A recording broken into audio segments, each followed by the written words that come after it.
Your benefits rollout has a sequencing problem, and it is costing you utilization. Most organizations treat financial wellness programming and benefits communication as two separate things. One sits with HR, the other sits with the benefits broker. They rarely talk to each other, and employees pay the price. Here's what an intentionally sequenced rollout looks like.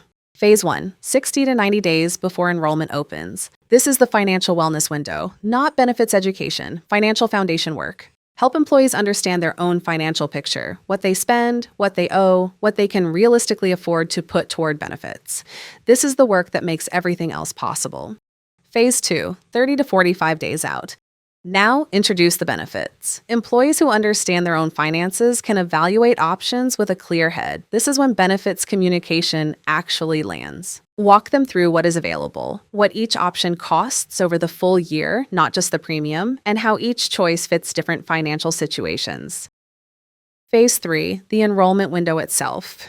By now, employees are not starting from zero. They have context, they have done the thinking. The window becomes a decision, not a scramble. The sequence matters as much as the content. Financial wellness before benefits communication, not alongside it, not after it, before.